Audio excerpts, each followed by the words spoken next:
School समय ज शहर में भारे वाहन नशाखोर चालक एक मातानो भोग लई लीधो।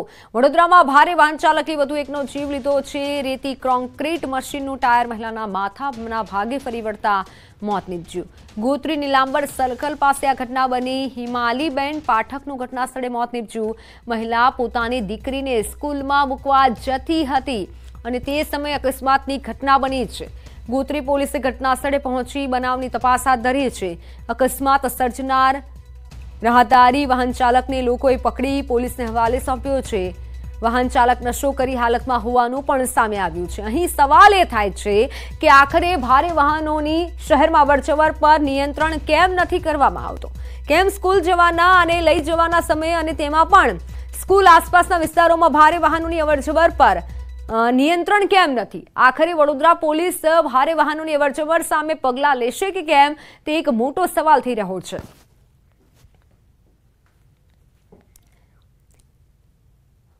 अमदावाद में विद्यार्थीओना बे जूथ वच्चे बबाल थई। शेला विस्तारनी शांति बिजनेस स्कूलनो बनाव कॉलेज में गणेश स्थापना वखते बबाल थई। स्थापनावाड़ी जग्याथी युवतीने हटाववानुं कहेता बोलाचाली थई। हटवानुं कहता बोलाचाली थई। बने पक्षना लोको वच्चे मारामारी थई। विद्यार्थिनीना पिताए थार गाड़ी ओवरस्पीडमां चलावी। ओवरस्पीड कारना कारणे लोकोनो जीव जोखममां मुकायो। एक विद्यार्थीना पगना भागे पण ईजा पहोंची। बंने पक्षना लोको सामे बोपल पोलीसे गुनो नोंधाव्यो छे।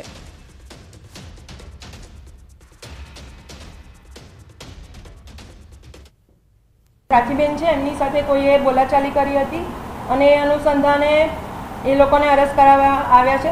પ્રાચીબેને પોતાના સાથે થયેલી બોલાચાલી અનુસંધાને પોતાના ફેમિલી મેમ્બર્સને બોલાવ્યા હતા અને ઘટના સ્થળે આવ્યા હતા। તે દરમિયાન થાર ગાડી હતી એનો ઉપયોગ કરીને જે ઊભેલી પબ્લિક હતી એની ઉપર થાર ગાડી ચડાવી દેવાનો આક્ષેપ છે અને એના કારણે કેટલાક લોકોને નાની મોટી ઈજા થઈ છે અને એ અનુસંધાને જે પબ્લિકના માણસો હતા તેમણે ગુસ્સે થઈને થાર ગાડી પર અંદર બેઠેલા લોકોને પણ માર મારેલો હોવાનો આક્ષેપ છે। પ્રાચીબેન છે એમની સાથે કોઈએ બોલાચાલી વડોદરામાં પૂર ઓસર્યા બાદ સ્થિતિ સામાન્ય થઈ રહી છે, પરંતુ જો કે લોકોમાં નેતાઓ સામે રોષનો ટોપલો હાલ લોકોમાં જોવા મળી રહ્યો છે। કારેલીબાગની વિશ્વકુંજ સોસાયટીમાં રહીશોએ કાઉન્સિલરનો અનોખો વિરોધ નોંધાવ્યો। ગણેશ પંડાલમાં વોર્ડ નંબર 3ના કાઉન્સિલરો માટે પ્રવેશ પર પ્રતિબંધ ફરમાવવામાં આવ્યો। સ્થાનિકોએ ગણેશ પંડાલમાં પૂરની વિકટ પરિસ્થિતિમાં સોસાયટીની થયેલી દુર્દશાના ફોટા પણ મૂક્યા। પૂર પીડિતોનું કહેવું છે સોસાયટીમાં 12 ફૂટ પાણી ભરાયેલા હતા। બાળકોને દૂધ પાણી માટે ટળવળવું પડ્યું હતું, પણ સાંસદ ધારાસભ્ય તો છોડો નજીકમાં રહેતા કોર્પોરેટર પણ ફરક્યા ન હતા। રૂપલબેન અને ડોક્ટર રાજેશ શાહે મદદ કરવાના બદલે ખોટો જશ લેવાનો પ્રયાસ કર્યો હોવાનો સ્થાનિકોએ આક્ષેપ લગાવ્યો છે। સાથે કહ્યું, પૂરની વિકટ સ્થિતિમાં અમને રૂપિયા નહીં હૂંફની જરૂર હતી।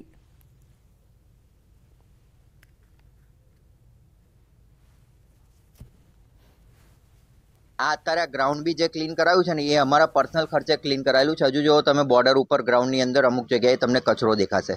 સોસાયટીમાં પણ અમુક એરિયાની અંદર અમુક ગલી ખૂચીની અંદર તમને કચરો દેખાશે।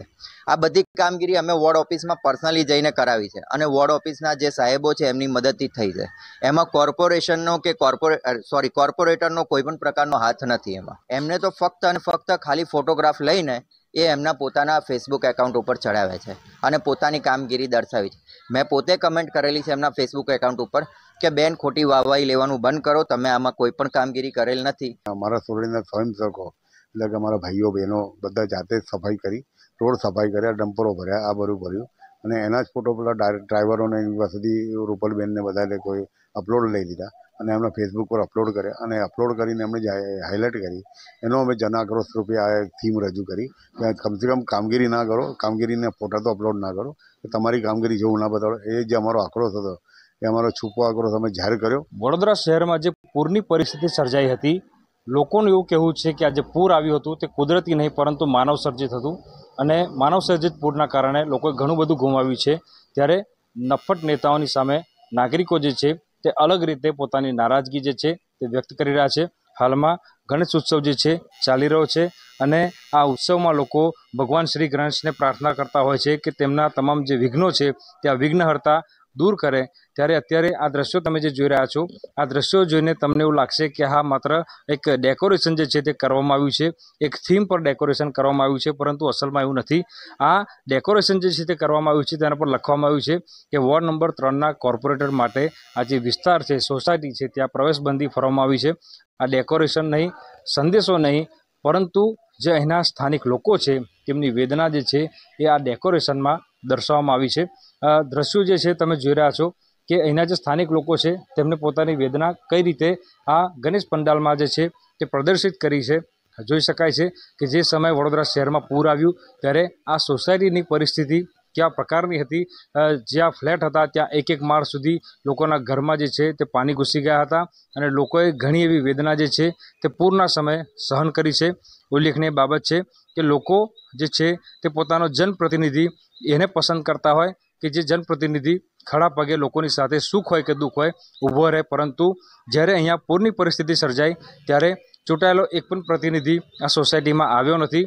જે સમયે પૂર આવ્યું એ સમયે લોકો માનસિક રીતે ભાગી ગયા હતા.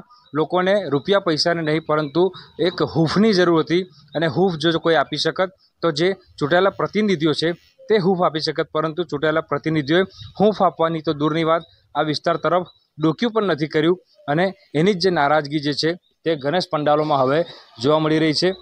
મેં કીધું પ્રમાણે કે આ કોઈ સામાન્ય ડેકોરેશન નથી, પરંતુ જે અહીંના લોકોએ પૂર સમયે વેઠેલી વેદના છે એ અહીંયા આગળ પ્રદર્શિત કરવાનો પ્રયત્ન જે છે તે કરવામાં આવ્યો છે. કારેલીબાગ વિસ્તાર છે, વિશ્વકુંજ સોસાયટી આવેલી છે અને વિશ્વકુંજ ગણેશ યુવક મંડળ છે તેમના દ્વારા જ આ ડેકોરેશન જે છે તે કરવામાં આવ્યું છે. આ એ વિસ્તાર છે કે જ્યાંથી જે અત્યારે ચૂંટાયેલા પ્રતિનિધિઓ છે તેમને ખોબલે ખોબલા મત જે છે તે સ્થાનિક રહીશો આપ્યા છે.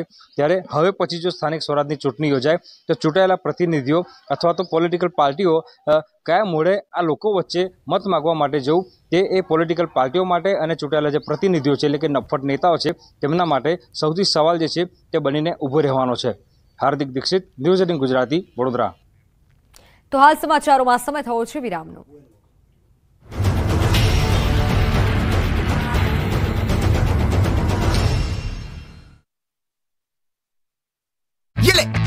મહીસાગરના કડાણા ડેમમાંથી ઉપરવાસથી 75,000 ક્યુસેક પાણીની આવક થઈ છે, જેથી રૂલ લેવલ જાળવવા ડેમમાંથી 80,000 ક્યુસેક પાણી છોડાઈ રહ્યું છે.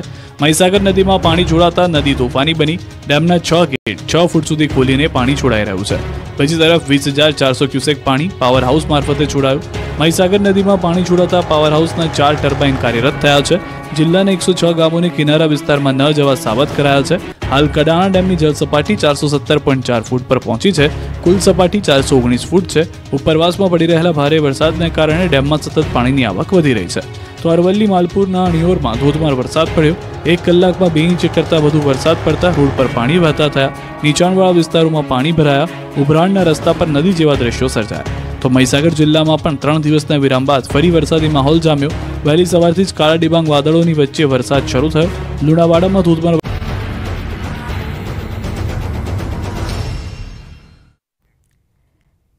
Welcome back. જામનગરના ધ્રોલમાં રસ્તા પર રખડતા ઢોરની રંજાડ યથાવત છે. નગરપાલિકા વિસ્તારમાં હાઈવે પર રખડતા ઢોરનો અડીંગો જોવા મળી રહ્યો છે, જેના કારણે રાહદારીઓ વાહન ચાલકોને ભારે હાલાકી થઈ રહી છે. આ રસ્તા પર રખડતા ઢોરે અનેક લોકોને અડફેટે લીધા. કેટલાક લોકોએ જીવ ગુમાવવાનો પણ વારો આવ્યો. ત્યારે તંત્ર રખડતા ઢોરના ત્રાસથી મુક્તિ અપાવે તેવી સ્થાનિકોએ માંગ કરી છે.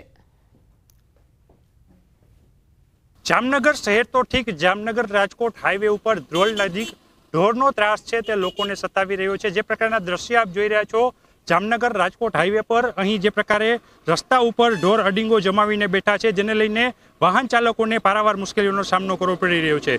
18 સરકારી ક્વાર્ટર જે ધ્રોલના આવેલા છે તે નજીક આ રાજકોટથી જામનગર તરફ આવતો મુખ્ય હાઈવે છે. હાઈવે પર અત્યારે જે દ્રશ્ય જોઈ રહ્યા છો, વાહન ચાલકોને જે ઢોર છે એ ઢોરથી ફરીને આવવું પડી રહ્યું છે. જે પ્રકારના દ્રશ્યો છે એ દ્રશ્યો અનેક અકસ્માત સર્જી રહ્યા છે. ખાસ કરીને ધ્રોલમાં જે આ પરિસ્થિતિ છે, પરિસ્થિતિથી લોકો ત્રાહીમામ પોકારી ઉઠ્યા છે.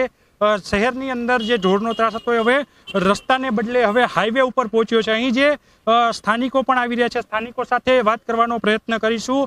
ખાસ કરીને કેવું અહીં પરિસ્થિતિ છે, શું કહેશો? ઢોરનો ત્રાસ અહીંયા કેવો છે?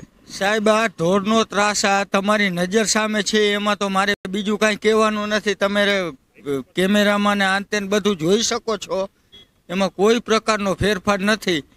અને હાઈવે ઉપર તો આ અડિંગો જમાવીને બેઠા છે બધા. તો વાત હવે ગણેશ મહોત્સવની.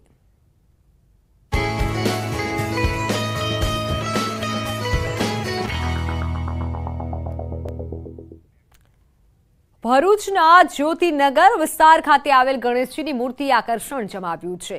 ગણેશજીની મૂર્તિના પણ હવે અનેક સ્વરૂપ જોવા મળે છે.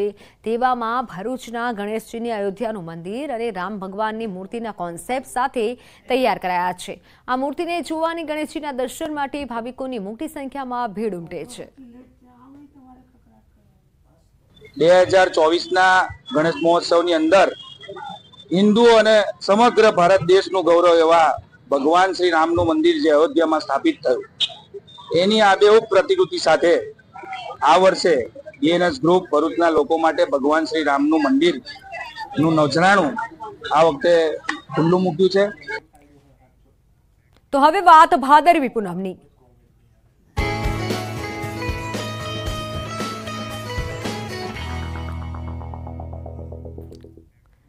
બનાસકાંઠામાં અંબાજી ખાતે ભાદરવી પૂનમના દિવસે દર્શન કરવાનું અનોખું મહાત્મ્ય રહેલું છે, જેથી હાલ ભક્તો પગપાળા અંબાજી જઈ રહ્યા છે. પગપાળા જિલ્લામાંથી પણ મોટી સંખ્યામાં ભક્તો રથ લઈ, પંચમહાલ જિલ્લામાંથી મોટી સંખ્યામાં ભક્તો રથ લઈ પગપાળા માતાજીના દર્શને જઈ રહ્યા છે. હાલ વરસાદી માહોલ વચ્ચે ભક્તો બોલ માડી અંબે જય જય અંબેના નાદ સાથે ઝૂમતા ઝૂમતા પદયાત્રા કરતા જોવા મળી રહ્યા છે. યાત્રીઓની સેવા માટે ઠેર ઠેર વિસામોનું આયોજન કરવામાં આવ્યું છે. અંબાજી ભાદરવી પૂનમના મેળાને હવે ગણતરીના દિવસો બાકી છે. વહીવટીતંત્ર દ્વારા તમામ તૈયારીઓ કરી લેવાઈ છે. માઈ ભક્તો માતાજીના દર્શન માટે પગપાળા અંબાજી આવવા નીકળી ગયા છે. તો પદયાત્રીઓની સેવા માટે સેવાભાવી સંસ્થાઓ દ્વારા કેમ્પનું પણ આયોજન કરવામાં આવી રહ્યું છે. ત્યારે ઊંઝાથી 750 મહિલાઓનો સંઘ અંબાજી પહોંચ્યો. સામા પાંચમીના દિવસે એક દિવસના ધાર્મિક પ્રવાસે મહિલાઓનો સંઘ નીકળ્યો અને આ સંઘ દ્વારા અંબાજી મંદિરે ધજા ચડાવી હતી. ભાદરવી પૂનમે ભારે ભીડ રહેતી હોવાથી 750 મહિલાઓએ મેળા પૂર્વે માતાજીના દર્શનનો લાભ લીધો. સ્વૈચ્છિક સંસ્થા આરકે ફાઉન્ડેશન દ્વારા તમામ ખર્ચ કરવાનો નિર્ણય કરાયો. આજે અમે ટોટલ 700 થી 800 બહેનો ઊંઝા ગામ આરકે ફાઉન્ડેશન દ્વારા ખૂબ સરસ આયોજન કરવામાં આવ્યું છે અને આજકાલ કરતાં 17-18 વર્ષ થઈ ગયા. 700 થી 800 બહેનોને ઋષિ પાંચમના દિવસે સ્પેશિયલ વિશ્વેશ્વર નાહવા માટે લઈને આવે છે અને અંબાજી દર્શન કરવા માટે લઈને આવે છે. ખૂબ ભીડભાડ હોય છે એટલે અમે એડવાન્સમાં સારી વ્યવસ્થામાં દર્શન કરી દીધા. 750 થી 800 બહેનો આવેલ છે. આ સંઘમાં આગોતરા એવું આયોજન છે કે ભાદરવી પૂનમના દિવસે મેળો બહુ મોટો થતો હોય છે. એના ભાગરૂપે એડવાન્સ દર્શન કરાવીને દરેક બહેનો માતાઓને લાભ મળી રહે એના માટે આગોતરા આયોજન કરેલ છે. વન ટ્રી ફાઉન્ડેશન પ્રોજેક્ટ સાથે જોડાયેલા છે પર્યાવરણવિદ પ્રસિદ્ધિ વન ફાઉન્ડેશનના સ્થાપક 11 વર્ષીય પ્રસિદ્ધિ સિંઘ.